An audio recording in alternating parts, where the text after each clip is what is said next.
Hey there, Silver Recaps here. Watch out. The story begins with two people climbing down a rocky cliff. Suddenly, the girl loses her footing and they both fall. Now, the story rewinds to 72 hours earlier. We are introduced to David and his girlfriend Lucie. David is a lawyer, while Lucie is a food chemist. The two are heading off on vacation to an Arab country. What awaits them on this journey is something we'll uncover as the story unfolds. Upon arriving at their destination, Lucie is thrilled by the beauty of the place. Later that night, Lucie is seen alone, waiting for David. Just then, a man named Ben sends her a dish. The food looks unusual, making Lucie hesitant. Moments later, David arrives and excitedly shares that he has just won a big case, earning him a significant profit. Then, in a romantic moment, he proposes to Lucie. Overjoyed, she happily accepts. The next morning, as they are together, David receives a call. He informs Lucie that his company has scheduled an important video conference, meaning he won't be able to continue the trip with her. Disappointed and frustrated,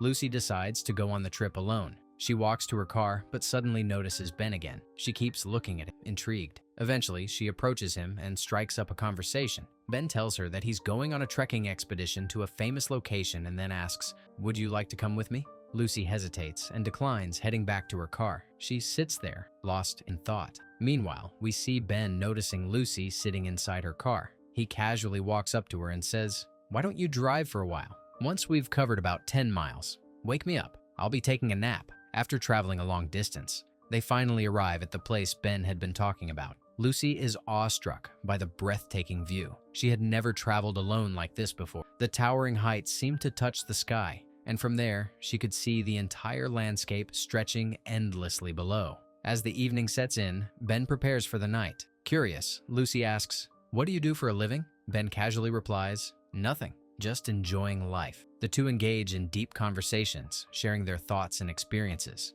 Night falls, and Lucie records a video, capturing the adventure and sharing her thoughts about the journey. She also films moments with Ben, documenting their experiences. Ben seems to like Lucie, and gradually, Lucie begins to appreciate his carefree way of living as well. After a long day, they both fall asleep under the open sky. The next morning, Lucie wakes up and is shocked to see Ben already descending with a parachute. Startled, she runs after him, calling his name, but he vanishes into the distance. Frustrated but determined, Lucie gathers all their belongings and begins her descent. Driving down the steep, rocky terrain proves to be extremely difficult, and she struggles to keep control. Fear grips her, but she carefully maneuvers the car, managing to reach the bottom. As soon as she finds Ben, she storms toward him, furious. "Let's go now. Someone is waiting for me," she yells, clearly irritated. Ben, unfazed by her anger, plays a song and casually starts driving toward the hotel. Halfway through the journey, Lucie grows annoyed by the music and, in frustration,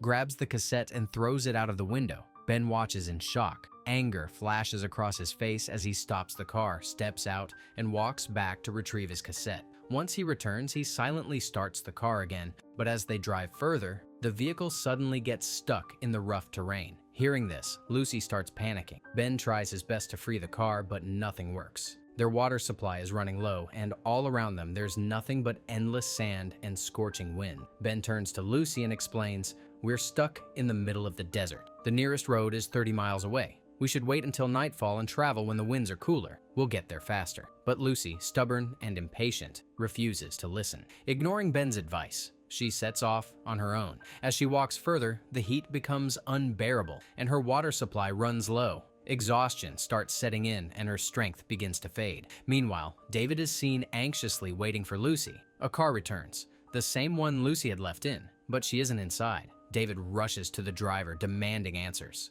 The driver explains, "She got off our bus on her own. After that, we don't know what happened to her." David's worry deepens. Desperate, he starts asking the locals if they've seen Lucie, searching every possible place. Eventually, he heads to the police station. There, an officer informs him, "Kidnappings are common around here. We'll track her down by evening." Frustrated, David tries to bribe the officer to speed things up, but the officer gets angry and kicks him out of the station. Meanwhile, Lucie returns to the car and immediately drinks water. Ben stops her, saying, "The more we save our water, the better our chances of survival." Lucie, realizing her mistake, puts the bottle down and admits, "You were right. We should have waited until night. The heat is unbearable." Ben then pulls a map from Lucie's pocket and studies it. "We don't actually need to walk 30 miles, he says, pointing to a shorter route. If we follow this path, we only need to cover 12 miles. As the evening sets in, Lucie prepares a small note with the map, leaving it behind in case someone comes looking for them. Then they set off into the desert under the night sky. After walking for hours, Lucie becomes exhausted and collapses onto the sand. Ben kneels beside her, and just as he is about to help her up, he notices something alarming. The winds are shifting, and a massive sandstorm is approaching. Within moments, the storm hits them with full force. The wind is so strong that visibility disappears. Ben quickly grabs Lucie and pulls her down, holding onto her tightly as they brace for impact. Meanwhile, David receives a phone call. The authorities have found Lucie's last known location. By morning, the sandstorm has passed. Lucie wakes up buried beneath layers of sand. She quickly digs out and shakes Ben awake. As they rise, Lucie notices something in the distance. "Ben, look!" she exclaims. On the horizon, a road comes into view, and with it, a line of moving cars. Ben turns to see it too, and for the first time in a long while, hope fills their eyes. They start running toward the road as if a lost traveler had just found an oasis. But just as they think salvation is near, another challenge awaits them. Before they can reach the road, they must first cross a deep ravine standing in their way. They both decide to cross the ravine. Ben suggests, "We should move a little further ahead. Maybe we'll find a safer way to get across." With no other choice, they begin their search for an alternate route. Meanwhile, David arrives at Lucie's last known location. He spots the old man from whom Ben had bought supplies earlier. Approaching him, David shows Lucie's photo and asks if he has seen her. The old man nods and tells him everything he knows about Lucie and Ben. Desperate to find her, David offers money and pleads, "Take me to that place." The old man agrees, but sends 2 of his men with David instead. Without wasting time, they set off toward the location. On the other side, Ben and Lucie take shelter under a large rock, resting after hours of exhaustion. At the same time, David and his guides are getting closer to them. Ben, knowing they need to cross the ravine, begins preparing his parachute. His plan is simple: fly across and bring help. Lucie walks up to him and hesitantly says, "I don't want to jump. We can climb down and cross safely instead." Ben listens, then flips a coin to decide their course of action. The coin lands in Lucie's favor, so they choose to descend. And now, we see the same moment that was shown at the beginning of the story. Lucie losing her footing, and both of them falling into the unknown. Lucie slips, losing her balance. Ben instinctively rushes toward her, but before he can reach her, they both fall. A moment later, Lucie regains consciousness. She looks around and finds Ben hanging from a ledge. Panicked, she extends her hand, pulling him up with all her strength. As she drags him to safety, she notices he is badly injured. A sharp rock has pierced his side. Ben, breathing heavily, looks at Lucie and says, "You need to climb up and jump with the parachute. It's the only way to get help." They are in deep trouble, and time is running out. Lucie knows there's no choice. Instead of waiting to die, she decides to try. She climbs up to the top and attempts to launch the parachute multiple times, but each time she fails. Meanwhile, David arrives at the place where Lucie had last stayed. He finds her camera and plays the recordings. The videos show Lucie and Ben together, laughing and traveling. A misunderstanding forms in David's mind. He assumes Lucie is happy with Ben and has chosen to stay with him. Feeling betrayed, David tells his guides, "Let's go back." On the other side, Lucie keeps struggling with the parachute. Then, finally, she succeeds. She soars high above the desert, gliding forward with the wind. But just as she starts to descend, she loses control, spiraling downward and crashing into the sand. When she wakes up, she finds herself near a water source. Desperately thirsty, she drinks until her stomach is full. Just then, she spots a young girl in the distance. Lucie calls out to her, but the girl gets scared and runs away. Determined, Lucie chases after her and ends up at the girl's tribal village. Soon, the villagers surround her, curious and cautious. Meanwhile, David is resting while his 2 companions roam around. They come across Ben's car and check inside. To their surprise, they find supplies, including valuable items.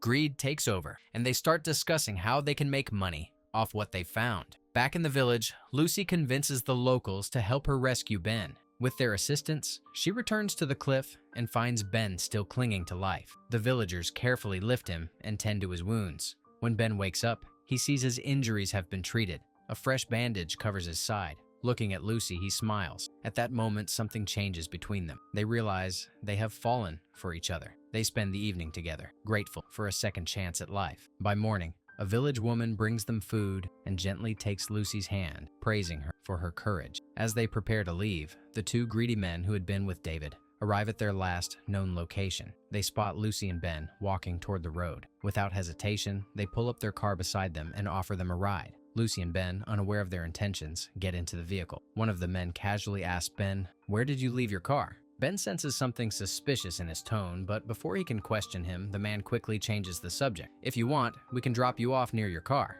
he says. "From there, you can take a taxi and leave." Ben and Lucie, seeing no reason to refuse, agree to the offer. As they drive toward the location, the truth unfolds. David has been captured and tied up by these men. When they finally reach the spot where Ben's car was left, Ben steps out and immediately feels that something is off. He scans the area, sensing another presence nearby. Before he can react, one of the men pulls out a gun and points it at him. Within seconds, more men appear. They are buyers, here to make a deal. Ben and David have been sold. One of the buyers steps forward, eyeing Lucie. "I'll pay extra for the woman," he says. The captors hesitate, unwilling to let Lucie go. Realizing the danger, Lucie spits on the buyer's face. Infuriated, he grabs her by the clothes, but before he can do anything, chaos erupts. One of the men fires a gun. A shootout breaks out among them with bullets flying in every direction. By the time the dust settles, most of them are dead, except for one last traitor who lunges at Lucie, ready to kill her. Just then, Ben manages to grab a gun from the ground and shoots him before he can harm her. With the threat eliminated, they quickly untie David and free themselves.